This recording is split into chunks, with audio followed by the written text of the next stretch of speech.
Hello, today we're going to discuss everything you need to know about PTSD and VA benefits for PTSD.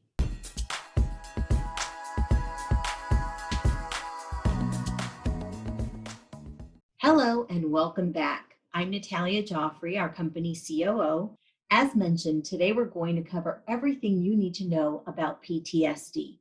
Just like our last guide on VA unemployability benefits, we've gone through dozens of our videos on PTSD and decided to create another ultimate guide, this time around for PTSD.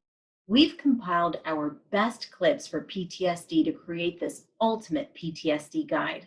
Join us now as we take a look into VA benefits for PTSD. In our first clip, I asked attorney Melanie Williams to discuss PTSD, its history, and what the American Psychiatric Association uses to define PTSD. Stay tuned.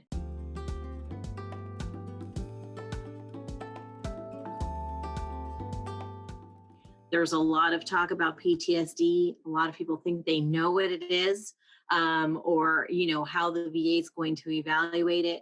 But things aren't always what they seem, right? Especially when it comes to this condition. Yes. So I think that where we should start is the basics in terms of, what is PTSD? There's a lot of talk about it now, but compared to previous generations, is this something new? Is it something that's always been around? Yeah. So PTSD stands for post-traumatic stress disorder. It's when you have difficulty recovering after an experience or witnessing a terrifying event. And we'll go into in a little bit what qualifies as that event. So basically, there are different triggers that bring back memories of the trauma, and it causes intense emotional or physical reactions. That's the basics of PTSD. Now, we assume that it's been around, forever, but it really only became a diagnosable condition in 1980 when I know that tends to be surprising because before they tend to call it things like shell shock, or it would get misdiagnosed as adjustment disorder or even a personality disorder. But so in 1980, the American Psychiatric Association added it into the DSM-3. So that's when it became an official recognized condition. So Melanie, what is the DSM-5? So DSM stands for the Diagnostics and Statistical Manual of Mental Disorders. It's produced by the American Psychiatric Association. Right now we're on the 5th edition that came out in 2013. And so throughout the years, there have been different editions where the criteria for PTSD varies slightly. Hi, and welcome back. Now, before we dive into the VA's PTSD criteria, and it is quite a bit of information, it is important to understand how to even get PTSD service connected. We have seen countless veterans who have been denied their initial claim for PTSD, even though all of the symptoms are there. Find out why this is and what you can do to get service connected for PTSD with this next clip featuring attorneys Matthew Hill and Hill Ponton.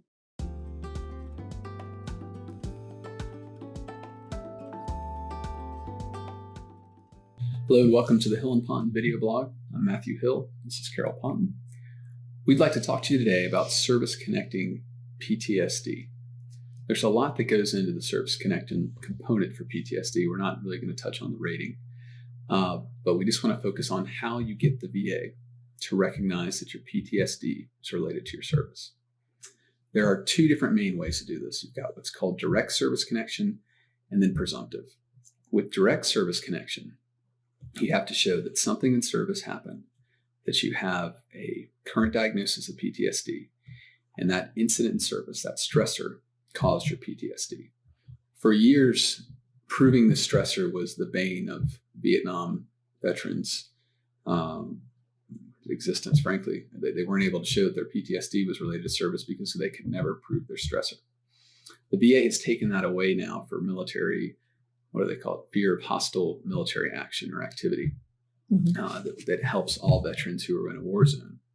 And that's a presumptive way now. So if you were in a war zone and the VA can say that you had fear of military hostile activity, then you do not have to show that you had a stressor. You don't have to go prove a stressor.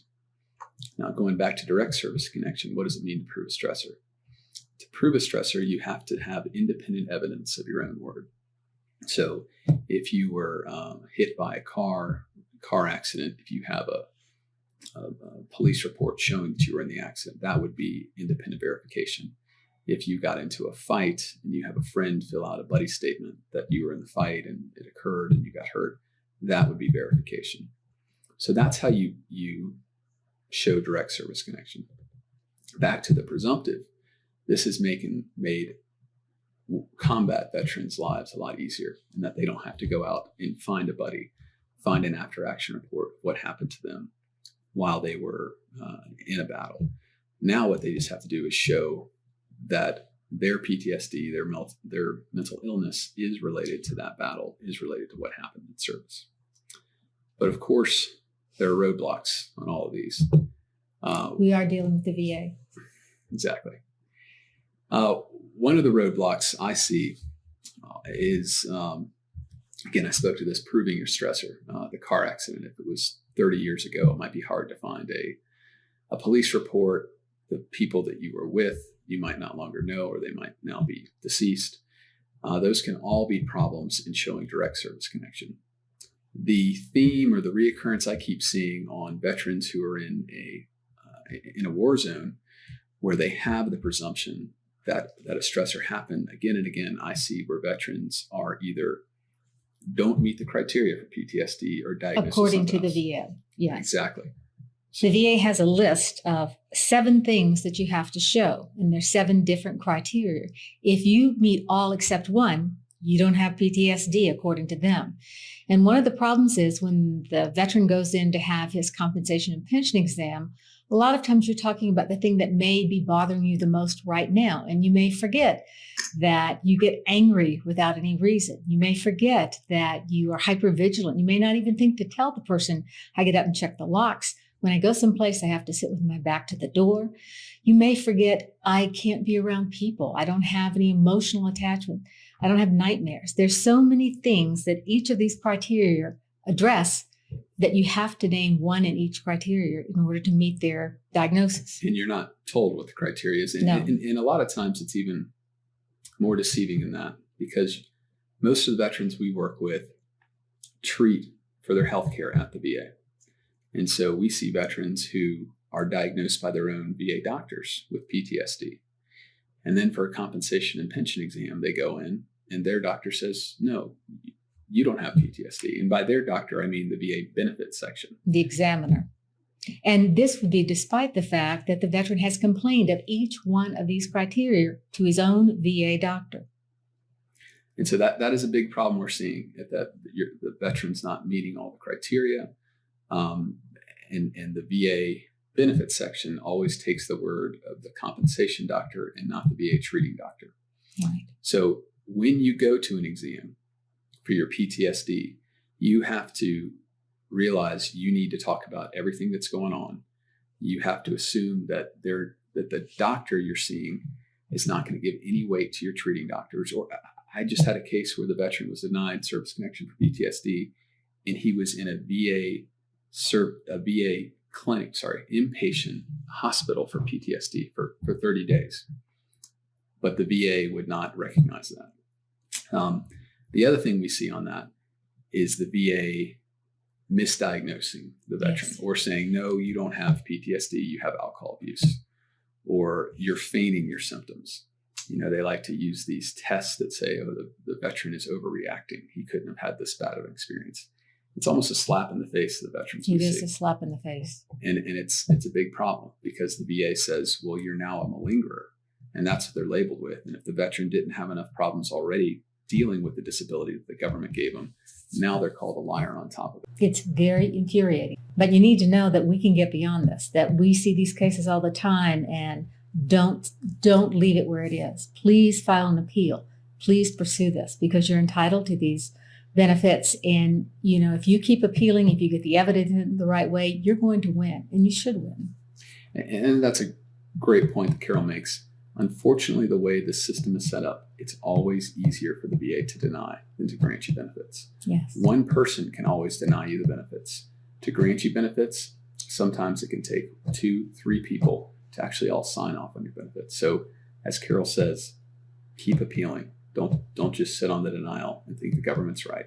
You are entitled to these benefits. Figure out what it is that made them deny you so that you know how to, sometimes veterans just file an appeal and they don't give the VA what they're asking for. For instance, in this one case that I just reviewed, the veteran needed to talk about one of the A through F criteria. That's what they were missing. The veteran, in his defense, the VA doesn't make it clear. No, he didn't know. But that's why if you know why you've been denied, it's easier to win. In that last clip, attorney Matthew Hill mentioned how the VA is more willing to listen to the VA examiner as opposed to your VA treating doctor. Many times, veterans are denied because they assume differently. Find out what you can expect when attending a PTSD C&P exam in this next clip.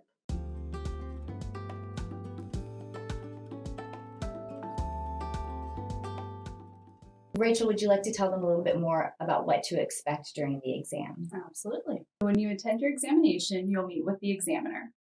And what the examiner will do is go over your named stressor. They'll go over the entire history of your life, pretty much. They'll go from before service childhood, after service, any jobs that you had, any relationships. They'll really examine your whole life. It's important for them to do this so that they can show that any diagnosis of PTSD, any of these symptoms that you're experiencing arose as a result of the stressor during service, not for any other reason. Didn't come up after service, it didn't happen in your childhood. So they can show that it was related to your stressor. So when you are talking about your stressor, it's important to be as specific as possible. If you remember dates, if you remember names, if you remember where you were, that will help the VA to verify your stressor. And so you want to be as specific as possible. And when discussing your stressor, we know that that's something that is extremely difficult and may revamp some of your PTSD symptoms. However, it's important that you tell the doctor what you experienced and what symptoms you're currently experiencing in order to be able to be rated properly.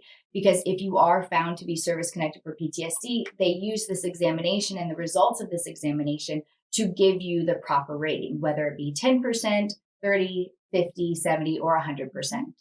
That's right. And so even very personal seeming symptoms such as suicidal ideation, it's very important to be completely honest. I understand and I hear from veterans a lot that they don't want to talk about suicidal ideation because they're afraid that this may result in them being hospitalized. From a C&P examiner standpoint, all they're trying to do is find out whether or not the symptoms that they're asking you about are occurring. Yeah, I experience that a lot when I talk to the veterans. I will look at their C&P examination and there's no mention of suicidal ideation. And then as soon as I talk to them, they tell me, yeah, no, I have these negative thoughts every single day. I didn't tell them because I was scared they were going to hospitalize me. And I say, no, it's really important. You have to be honest with them because that can make a huge difference in the rating that you receive. Right. And there's a great number of symptoms that the doctor will ask you about. And it's okay if you don't have all of those symptoms.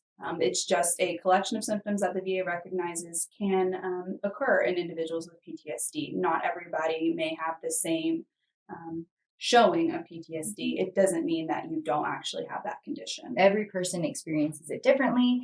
Some people have nightmares all the time. Some people have them once a month, or some don't have them at all. Some people have a lot of rage and irritability. Panic attacks. There are so many different symptoms that are associated with PTSD that there can be such a range. So you don't have to worry about fulfilling them all. One disturbing trend that our firm has noticed involves VA mental health C&P exams. Lately, we have seen some of our clients being asked strange facial recognition questions and other unrelated questions to see if veterans are exaggerating their PTSD symptoms.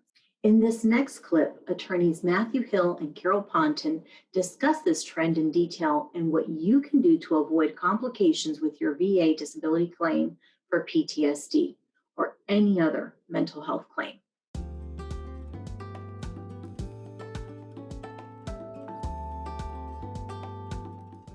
And today we'd like to talk to you about C&P exams, specifically psych C&P exams. For those of you who haven't had a C&P exam yet, basically this is the compensation and pension exam that the VA uses to determine, one, if you have a disability that's connected to service, and two, what the rating for that disability is. We help a lot of individuals with mental health conditions. And so we've seen over the years, many exams. We've started to see lately a new trend that we've been concerned about.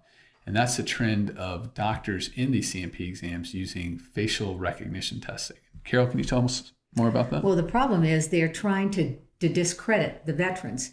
So they'll say, I'm going to show you a series of pictures of faces, and you just need to identify, are they smiling, are they frowning, or whatever it is that this picture shows. But just before you start, they'll say, but people who have PTSD probably can't see these, or they may have trouble seeing these. In other words, if you're there for PTSD, they're trying to get you to lie, to show that you are a malingerer, that you're not telling the truth. I find this very disturbing, and it seems to be growing. So sometimes it's the doctors that at the actual VA where the test is, and sometimes it's these QTC or VES doctors. Those are doctors that are set up by the VA when they can't handle them in their own medical center. Hospitals. So they'll send you out to on one that's paid for. They pay for it. A private exam by a private doctor. An exam by a private doctor. So if you go to an exam and somebody starts telling you, first of all, I'm going to show you a series of faces, for instance, and you describe what they are, but then they warn you that be careful if you have PTSD or whatever, that you may not be able to understand or see these. Don't fall for it. Tell them the truth. Tell them what you see. Don't ever let anybody mislead you, because then that destroys your whole claim, because now they've established that you can't be believed. Right. And this goes back to something we've talked about before as far as having a witness in the room.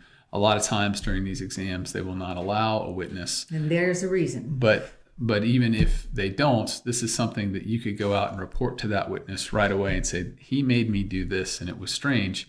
And that way that person knows before the results are even published. And if they come back and try to say you're a malingerer or faking, basically, then you already have somebody who can basically also help your story or add to your story as far as what was done in that room and what was not done. Right. But you want to tell the truth. You want to identify faces, whatever it is. And that should get your attention immediately. If some examiner tells you something like that, because you have PTSD, you may not be able to see these. That's a real warning. Now let's take a closer look at the criterion that veterans must meet before being diagnosed with PTSD according to VA standards. This next one will be a lengthy discussion, but I promise you there is much to learn here, as attorney Melanie Williams explains. Stick around and feel free to ask any questions below.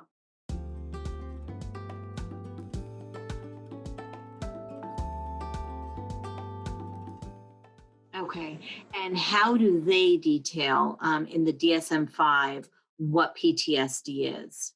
Yeah, so there are different criteria, A through H, and we'll kind of look at each one in detail, although I'll skip some of the lots of details because it can get very tricky. But basically, you have to have a stressor. So that's the first criteria. That's number one, right? Yes. Okay. So there has to be some kind of traumatic event, some catastrophic event. And specifically, it has to be actual or threatened death or injury or sexual violation. So it has to be something either that you experienced or you directly experienced it, or you witnessed it happen to someone else. For example, if you're in combat and you see one of your friends die, or even, if maybe you weren't in combat, but you were in Iraq and, you're driving and you have to be careful of IEDs that may be in the road. So that fear of death, that threat of death, counts as a stressor for PTSD. So let's give a real world example. And I know we used to talk about, if you witnessed a plane crash, that wouldn't necessarily do it. But if you witnessed a helicopter crash and your best friend was on that helicopter and you watched it burn before you, that might do it. Yes. Is that accurate? Yes, exactly. Yeah. It needs to be almost like a direct correlation to you, right? Correct. Yeah. So either you directly experience it or witnessing it. The only other way is if you learned about it happening to a loved one. So like if, a loved one suffered a rape, or if a loved one died, and when you learn about that, you can suffer from PTSD due to that trauma. Okay, so I didn't think that experience would apply. Mhm. So it does. Yes. Okay. So that's stressor. Wow, that was just stressor. We've got 7 more to go, right? Yes, exactly. Okay. So the next one is? It's called intrusive symptoms. So you have to have either one or more of the following. So either intrusive memories, so basically when you think about the traumatic event without wanting to, or you have nightmares or flashbacks, or psychological distress to anything that resembles the trauma or reminds you of the trauma, or a physiological reaction to a reminder of the trauma. So like if you see something that reminds you of the trauma and you start crying, that would be, or your heart starts racing, or your breathing becomes rapid, things like that. Those would be physiological reactions to the trauma. So you have to have either one of those, or more of them, but you have to have one in order to meet that criterion. What about when they correlate? For example, I had a friend, he used to always have to face the door, but even facing the door, like sometimes if somebody slammed a door behind him, he had been in Vietnam. I mean, he would jump out of his skin. So, and actually even go to this position, which was to hold his weapon. Yeah. So would that fall under the intrusive symptoms category? That's actually a different symptom under a different criterion. And so we'll go over that in a minute. Intrusive memories is more if, you're just in your daily life, all of a sudden, like the images of what happened come back to you. Yes, exactly. Okay. Unexpectedly, I guess we could say. Right. Okay. That's a good way. Number 3. Avoidance symptoms. So again, either you avoid any memories or thoughts or feelings associated with the trauma, or you avoid just any reminders, like certain people, certain places, certain activities.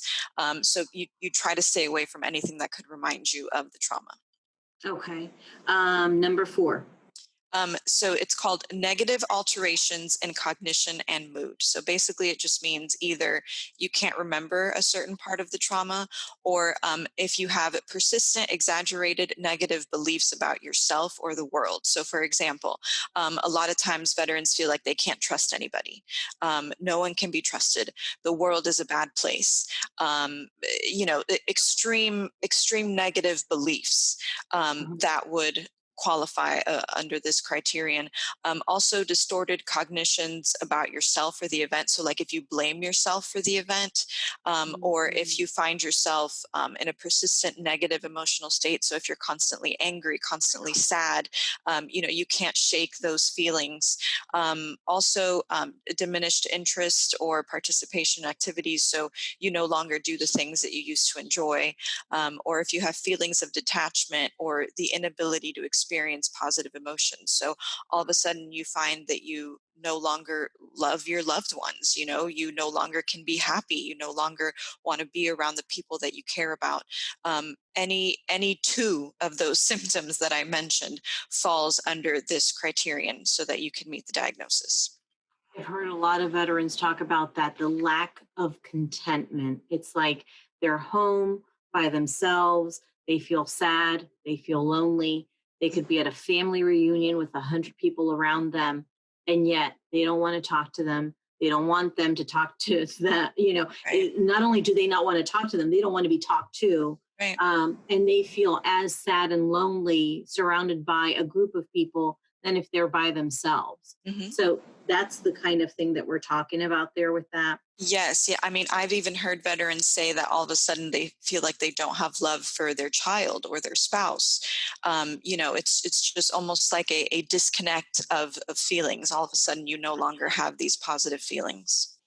And I know you were talking about the lack of belief in like the world and what's good, and that there is no good. And is that where paranoia comes into play as well? You know how sometimes they'll think all of their calls are being tapped, they're being watched, things like that? Yeah, that's definitely tied into it because, if you feel that no one can be trusted, it then leads into the paranoia, which is also one of the next symptoms that we'll talk about and goes along with what you said. So the next criterion is alterations in arousal and reactivity. Basically, this means irritability, reckless or self-destructive behavior, hypervigilance, exaggerated startle response, problems with concentration, sleep disturbance. So the examples that you mentioned, being overly suspicious, a lot of times veterans have to walk around the perimeter of their house before they go to sleep to make sure that, nothing's out there, or they have to look under their car to make sure there are no bombs under their car whenever they go to leave the house. That would be hypervigilance. The other example that you mentioned, if there's, a loud slamming door or any kind of loud noise like fireworks, a car backfiring, and the veteran jumps or, assumes that position like you mentioned, that would be exaggerated startle response. So those would fall under this criterion, which is Criterion E. And that's the alterations in arousal and reactivity. Yes. It seems like such a bizarre term. Like you hear that and you're like, what does that mean? What does that mean? Yeah. That is, I think that you just gave the most relatable examples. And I think that sometimes veterans don't even realize that this is where that comes into play. Like I knew another veteran, every single time he left his house, when he would come home, he'd have to check the entire house, every single closet, under every single bed, every single nook and cranny, and had trained his dog to check it with him. But to him, that was his normal. Right. And so, but really it's a part of this condition. Exactly. Yes. It's a symptom, and it's a very common one that so many veterans have without realizing that, that's not something that, everyday ordinary people do. Same thing. Irritability is another one that they just find themselves getting really angry about small things and not understanding why. It's because it's a symptom of PTSD. Okay. Next criterion. Yeah, so here we get a lot shorter in the criterion, so it gets a little easier from here on out. So basically, the duration of the symptoms, it has to last more than 1 month. If not, it doesn't really count as PTSD. The next one is there has to be an actual functional significance. So it has to cause significant distress or impairment in your social or your occupational areas of functioning. So basically, even if you have all these symptoms, but that doesn't affect you in any way, then that's not PTSD. It has to be something to the point where it is actually affecting your ability to function. The last criterion would be, it can't be attributable to any substances. So, if you're doing any kind of drugs or alcohol or anything, and that causes these symptoms, then that's not PTSD. It would have to be attributable to the stressor that you experienced.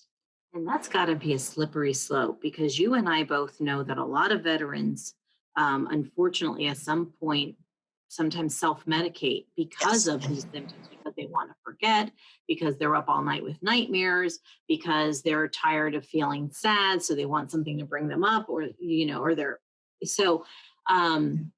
It's still, would you say that even if there's been a history of substance abuse or alcohol abuse, that's something that you can potentially work with to differentiate that it was a form of self-medication and not really what was causing the symptoms to begin with?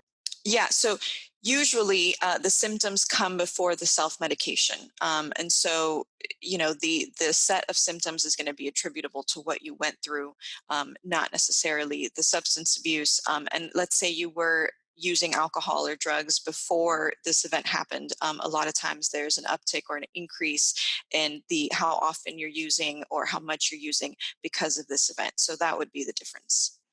Understood. That's a great explanation. And just to be clear, that in order to meet the criteria of PTSD under the DSM-5, you need to meet the criteria for all of these. So all 8 that we just discussed. Is that accurate? Correct. But so within each criterion, depending on which one it is, you only have to meet either 1 or 2 of the symptoms. So you don't have to necessarily have every single symptom that we mentioned. Right. It's within each category, you have to have either 1 symptom or 2 symptoms of that category. Welcome back. Now that we know the criteria behind PTSD, we can finally get into how PTSD is rated according to the VA. Some of these ratings can be downright insulting to the veteran, considering how impactful certain PTSD symptoms can be to a veteran's life. Stay tuned as attorney Melanie Williams discusses each possible rating for PTSD and what the symptoms for each one typically looks like.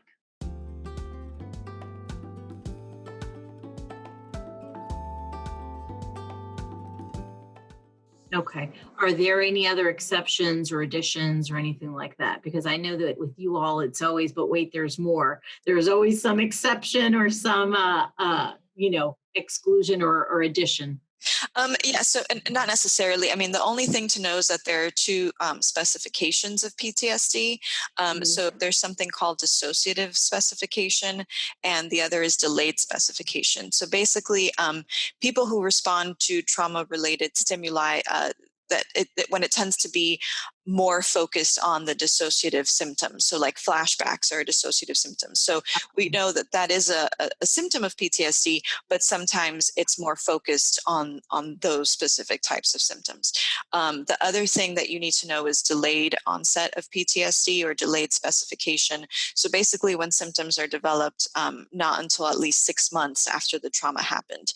And a lot of times this happens to veterans because if you're able to kind of maintain routine and structure in your life, a lot of times you're able to kind of keep those memories at bay. But then if you have a major life event, like all of a sudden you lose your job or you retire and you find yourself having all this time, that tends to bring on the flood of memories and emotions. And that's when the PTSD develops. So that would be delayed onset PTSD. Okay, great. How does, because obviously at the end of the day, we want to know how does this translate into benefits? So how does the VA rate for PTSD?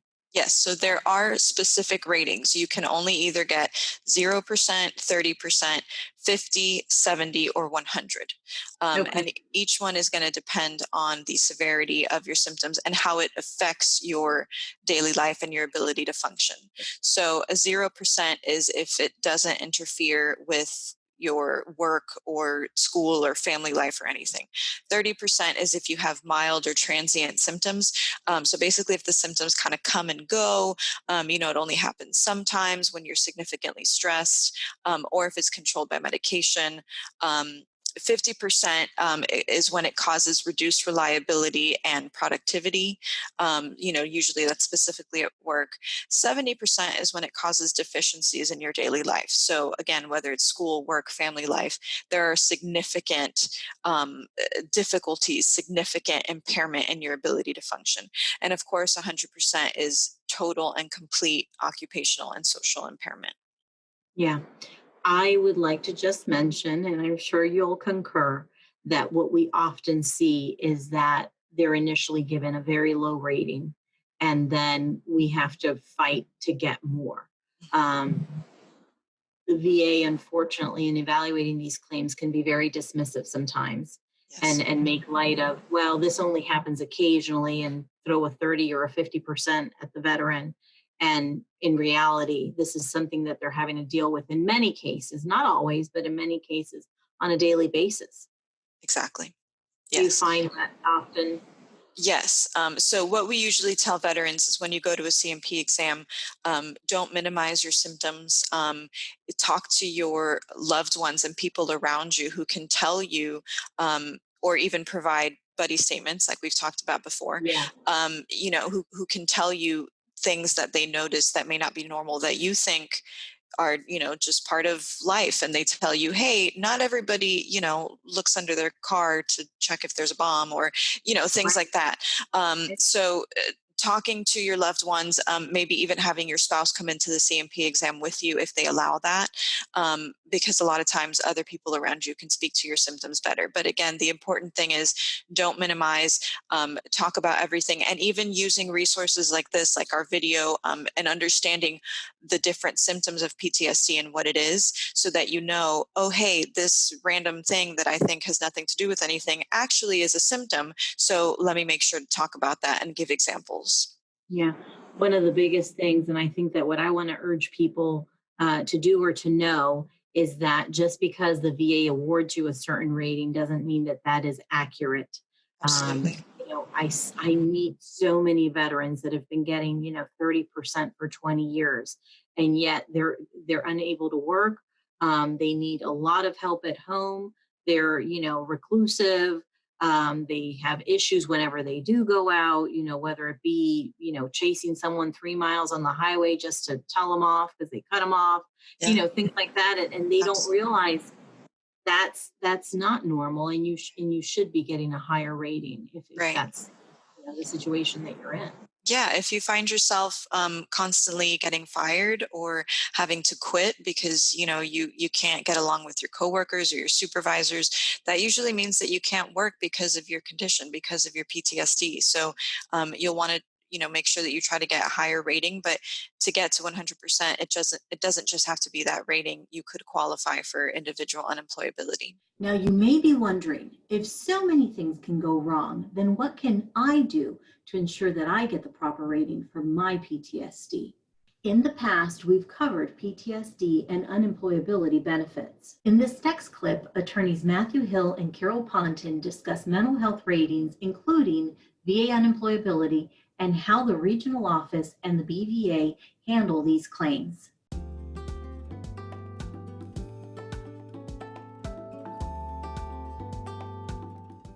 Today, we want to talk to you about PTSD proper ratings for PTSD to include unemployability. We get a lot of vets asking us about this as far as how they get the highest rating. One of the things with the mental health diagnostic code, what they use to rate PTSD and other mental health problems, is that it's really hard to get 100%. They very rarely give 100%. So the max rating you typically see is 70%.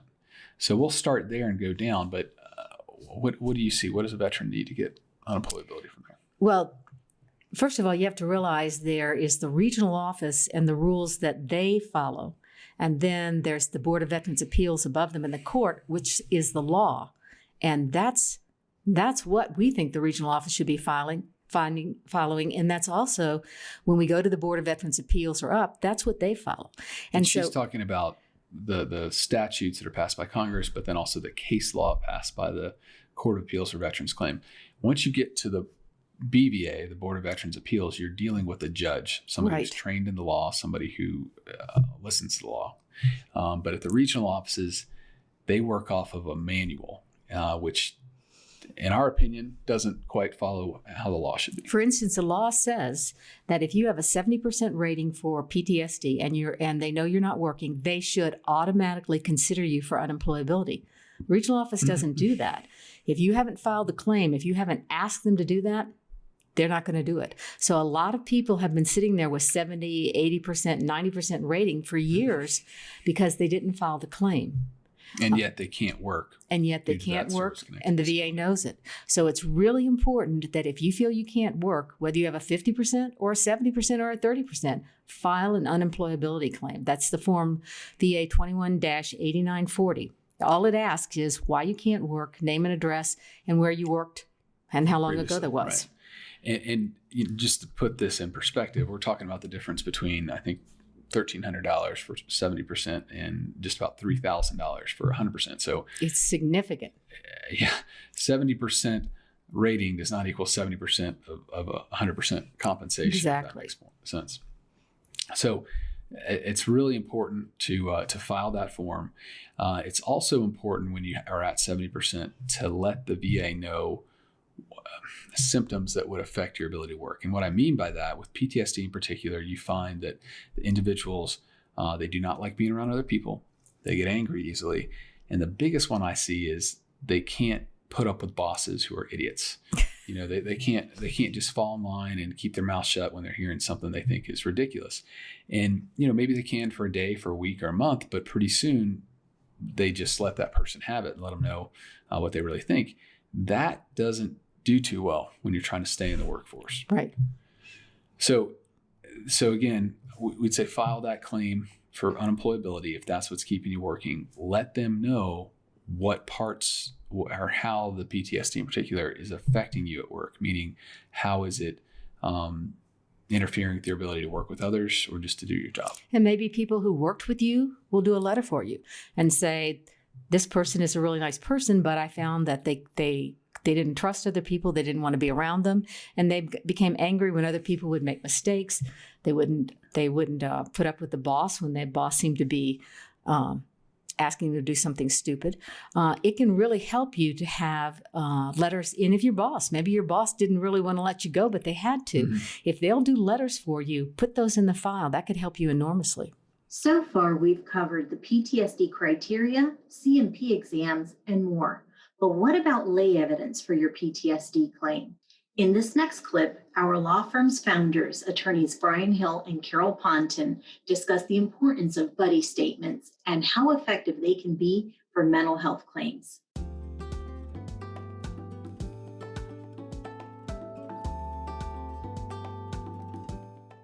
Hello and welcome back to the Hill Ponton video blog. I'm Brian Hill here today with Carol Ponton, and today we're going to be talking about a very special kind of buddy statement, one dealing with a mental condition. Carol, when you see a buddy statement concerning a mental condition, what are you looking for? What do you want to happen? Well, let's talk about PTSD, because that's probably the most common type of problem, mental problem. When I see buddy statements that my veterans have gotten, it's very concerning to me because unlike a buddy statement that's for a physical problem, when it's about a mental problem, it's as if their buddy is really having a hard time saying anything negative about the veteran. They don't want to hurt their feelings. But the whole point of the buddy statement is to prove that something happened in the service to cause PTSD. So once again, you take someone who knew you and you show to the VA how they knew you, how well they knew you before service. And then after service, what is it that they noticed? Say before service, you had lots of friends, you were out, picnics, parties, socializing, you were one of the gang. The veteran needs to say, how were you different when you came back? Instead of just saying you were different, they need to use specific examples. For instance, you didn't want to hang out with your friends. You wanted to isolate. When you did go out with them, you would sit with your back to the wall, and it was like you couldn't wait to leave. You were nervous. You were short-tempered. You get upset about things which you never would before. Those are specific things that someone has observed in you, and it can show why you have PTSD and that you didn't have it before. So when you take a buddy statement for a mental problem, make sure the person knows, look, I know you're not saying something great about me, but yeah, be honest. Tell me what you're seeing, because that's how you prove this to the VA. You know, one of the things that I've found in doing this for 45 years is that when you're dealing with a mental condition, the worst person to talk about that is the veteran himself, because he doesn't want to admit to himself that he has these problems. So these buddy statements need to come from wives, from children, from people who love you. And as Carol says, they need to understand that this is not, we're not pulling punches here. You need to say what you see.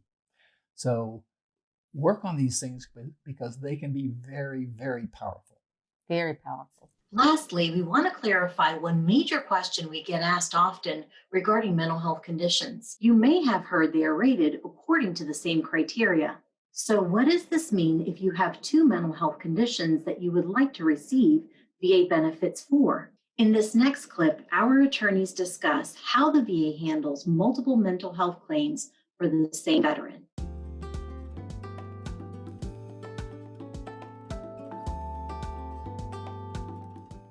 Today we want to talk to you about mental health conditions and the VA and getting those service connected. And this is an area that Carol and I specialize in. Unfortunately, we see thousands of veterans who have severe mental health conditions due to service, and they could have multiple ones. Those who've read medical records on this would look on the Axis 1 and see that maybe a veteran just has PTSD, but a veteran could also have PTSD, depression, anxiety, and several panic attacks. Panic attacks. And where we see veterans get confused and endanger their claims are when they have multiple diagnoses and they want them all service connected, or they believe they should be all service connected. A lot of times we'll have a veteran come to us where they have a rating where they're 30% service connected for PTSD, but denied service connection for depression. And they'll say, well, I believe I should be entitled to service connection for depression.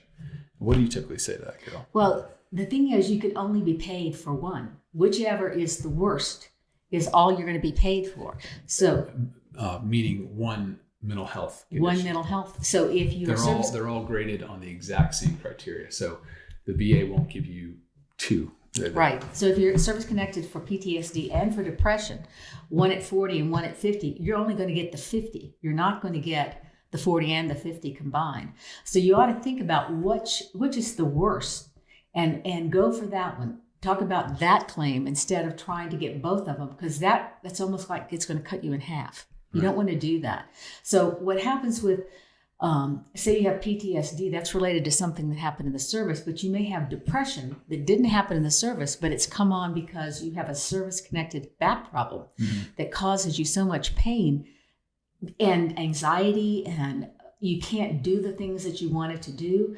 You see your family go off to baseball games. You can't sit on those bleachers. So you become terribly depressed. That may be the better claim to pursue. But you have to think about it. Which affects me the most? But realize you're not going to get both.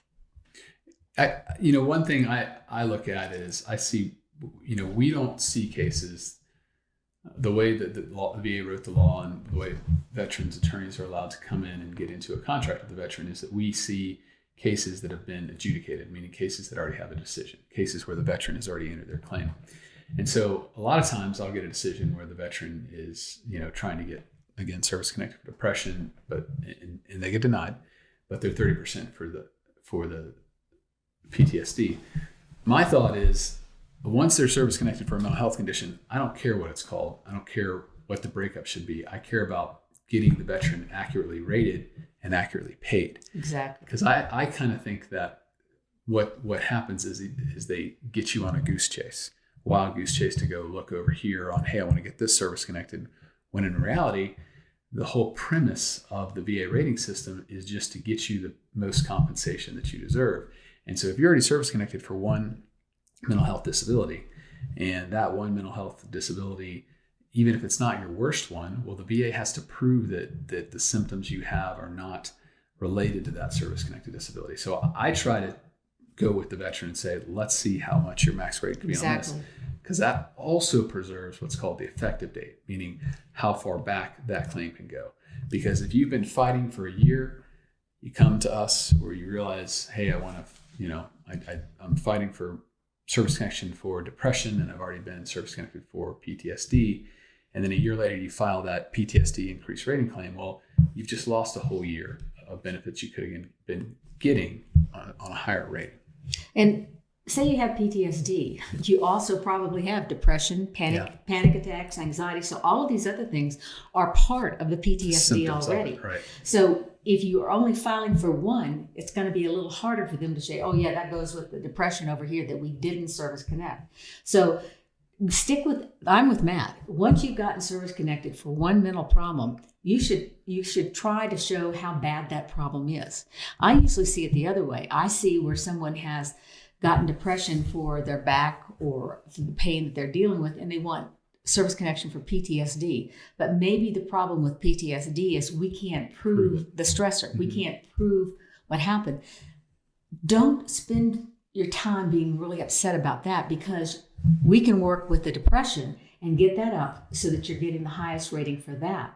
That's the problem I see is veterans will worry so much that they're not getting service connected for something, but not realize it's not really going to make a difference to you. Well, there's more ways, exactly. More than one way to get what you deserve. And, as Carol said, it's getting the outcome, not necessarily the label. This system's not about the labels. The system is about getting you the benefits. Exactly. Well, thank you for tuning in today, and we look forward to seeing you again here soon.